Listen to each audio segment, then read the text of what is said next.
For those of you who aren't familiar with these guys, let me introduce you to Denki Groove.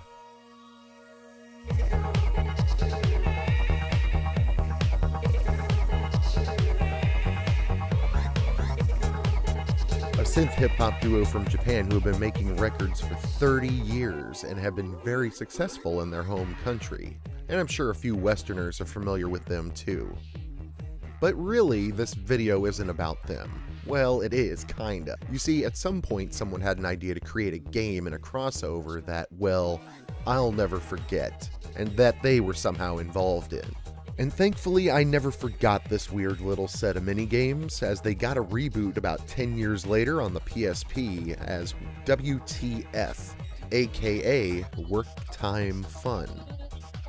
So how do we go from this band to somehow being a DJ in hell working temp jobs, to obsessively collecting trinkets and ramen timers and work time fun?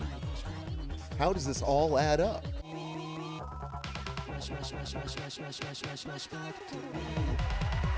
Well, that's what I'm here to tell you.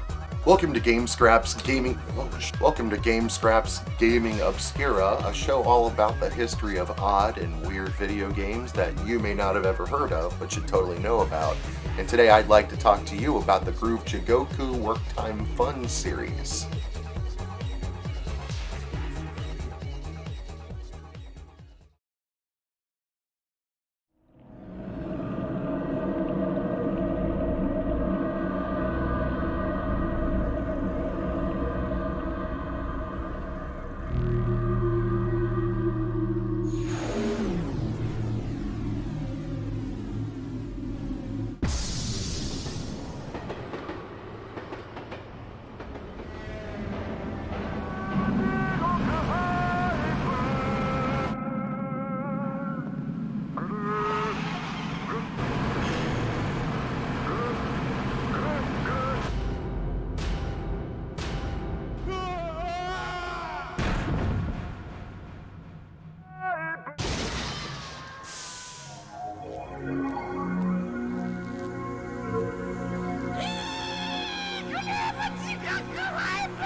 Groove Jigoku 5.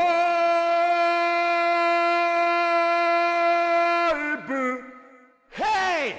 Hey! Groove Jigoku 5! 5! Groove Jigoku 5! So, right from the start, it's apparent that this is going to be a fun ride. From that intro to that catchy theme song consisting of nothing but the game's title, you can tell that this is going to be, well, an interesting experience, that's for sure.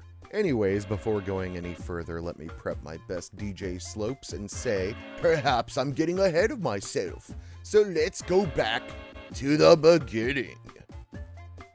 Denki Groove, the band, was founded by Takeo Ishino and Pierre Taki back in 1989. At that point, they were playing synth pop, which was the style at the time, and eventually gained the attention of Sony's Kai-Un music label. They called the label home for their entire career and even celebrated their 30th anniversary back in February 2019. Then, 1 month later, as if by fate, Pierre got arrested for suspicion of cocaine use. No, I'm not making that up. And the label banned all sales of their music and merchandise. This also put a ban on Japanese dubs of the movie Frozen, since Pierre was the voice of Olaf. Getting back on track, with the band being on Sony's label and being big in Japan, so to say, it makes sense that there was some discussion internally about crossing music with games, especially with such an established artist. I'm just not sure exactly how much involvement the band had in this game, besides their logo being on the cover and maybe some images of them showing up in one of the minigames. Developer Opus Corp, known for such awesome games as Cybernator on the Super Nintendo and Coliseum Road to Freedom on the PS2, answered the call of someone, presumably in a deep, deep K-hole. Hard to believe horse tranquilizers were big in the candy rave scene. And the result is one of the most experimental, amazing, amusing, surreal, yet confusing experiences that has ever stuck with me. The game was released on January 8th, 1998 on the PlayStation under the title Denki Groove Jigoku 5, Sweepstation version. Back in the late 90s, early 2000s, my friend would go to news groups and pick up all these crazy import games that we couldn't find here in the States, obviously. He'd burn them onto CDs and bring them over. We'd all play them on our modded PlayStation consoles. At the time, we found so many crazy, weird games that we loved. But this was definitely one of the better games that we always went back to. This is the second in 3 games known as the Sweepstation series that focused on the rhythm game genre, possibly inspired by the Bamani games that were becoming all the rage, or because Opus knows a hot trend when they see one. As there were only 3 games in the series, I could safely say there was no Groove Jigoku 1 through 4. I've honestly never played any of the other 2 games in the Sweepstation series, so I'm unsure if they're as weird as this one. Let me know if you have, though. There's a comment section for a reason. So here's where I'm going to try to explain the premise of the game from what I've gathered through my many playthroughs and any information I found on the web. I'll try my best to explain the premise, so stick with me. Things get a little bit abstract. You're in hell. Okay, maybe you've been banished to hell. Either way, you're stuck there. And worse than that, you're broke. Thankfully, there's a temp agency in your neighborhood where you can find employment and fund your crippling vending machine addiction. Oh yeah, and I guess you also like to DJ on the weekends. Okay, so while that sounds ridiculous, it's not too far from the truth. And it's also from Japan. So once you start the game up, you'll arrive in hell where you're taken to the world map. Up here in the top left is the temp agency where you can apply for jobs from the job demon. Jobs earn you yen, yen gets you eggs from vending machines. Lots of them are toys like jacks and maybe a neat little katana, but they're not tracked and really serve no purpose. However, what I do know is you really want to get these alphanumeric puzzle pieces. These pieces unlock these amazingly sadistic images of torture, which makes sense because, you know, like, it's hell and all. Once you unlock the images, a final image is revealed and the game is considered to be quote-unquote over.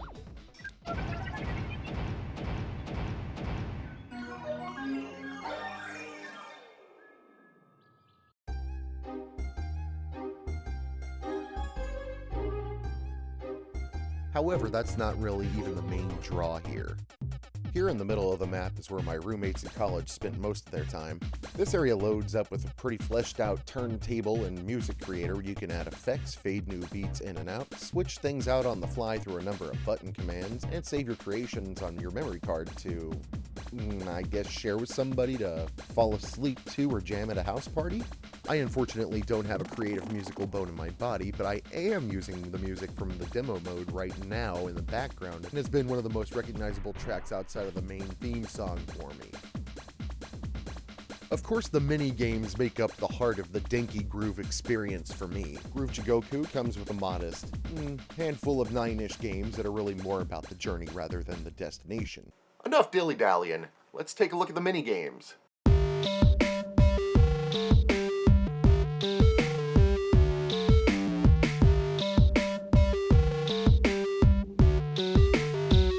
First up is the Ballpen Factory. Yeah, like the bit you use at the doctor's office. The premise is simple enough. Cap the pins. There's no end to it. Just keep capping them. Some will need to be flipped. Flip them ball side up. Get them capped. You can do this for hours. Whoa, would you look at that counter there? So many commas. Thankfully though, you can go for as long as you like and you can quit at any time. Once you quit, you'll get paid for the pins you capped correctly. Now, expect to grind this game a lot, at least from my experience, as this was my biggest source of income when I needed some of that sweet, sweet yen. Of course, maybe it's because I really suck at chopping logs. Speaking of which...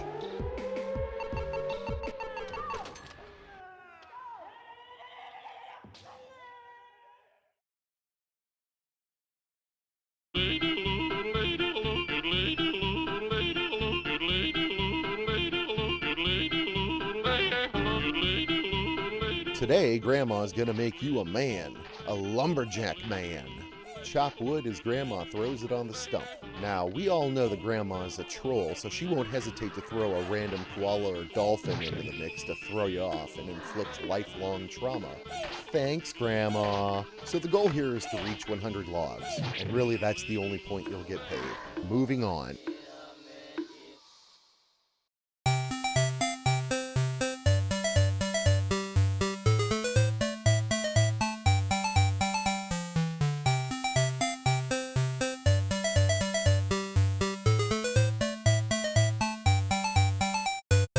Crossy Road, eat your heart out. Your goal here is to cross the road and reach your buddy pal at the top of the screen while picking up as many street mushrooms as you can without getting run over or without the time running out.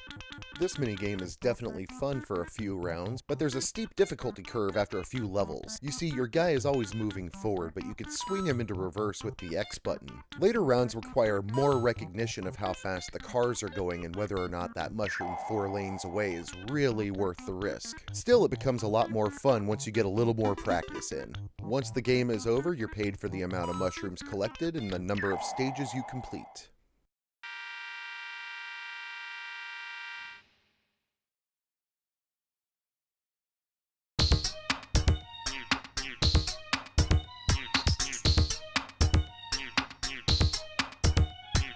Alright, let's play Simon, but this time with mouth farts. Remember the pattern of robot burps and survive as long as possible. Sometimes burps will cover the screen with loogies. Gross.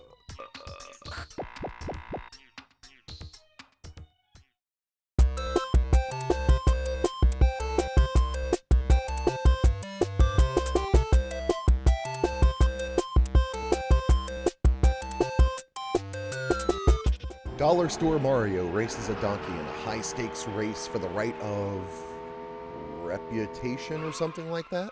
Once you take off, watch for the red line on the ground and press the X button. Whoever gets closest to the edge of the cliff without falling off wins the yen.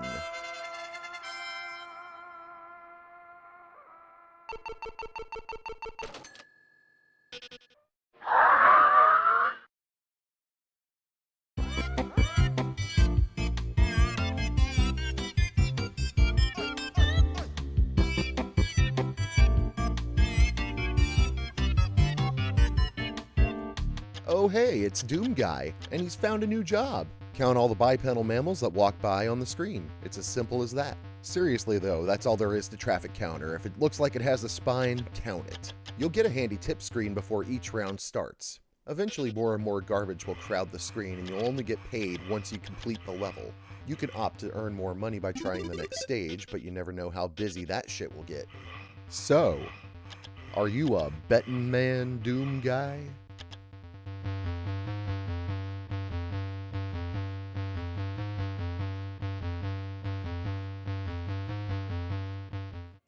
So, I honestly have no idea what this game is called, and this game only seems to appear in Groove Jigoku, and pretty rarely at that. Let's just call it Ghost Girl Love Game for now. You're face to face with a ghost girl who is taking petals off of a flower as if she's wondering if she loves you or loves you not. Usually you can earn a little cash here and there, sometimes nothing. However, if you get lucky enough, you'll find that this girl isn't all she's supposed to be, and you'll be rewarded handsomely to keep the secret. Now after 20 years, I just now found this out while making this video, so pretty cool, huh?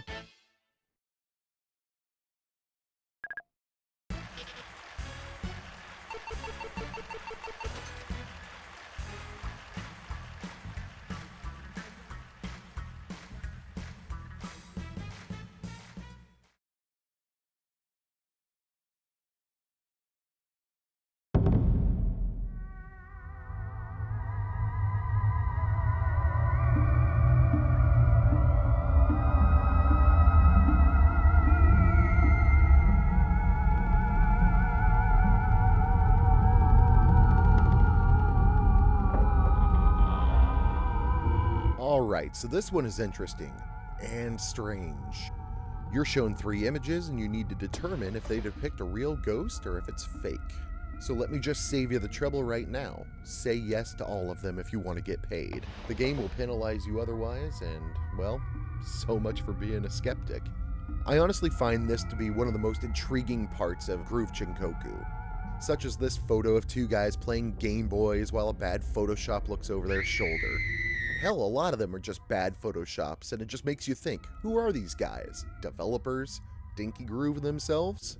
I'm honestly not a big enough fan to know this for sure. If you know, definitely let me know, because I'll be posting these clips all on my second channel, so feel free to let me know there.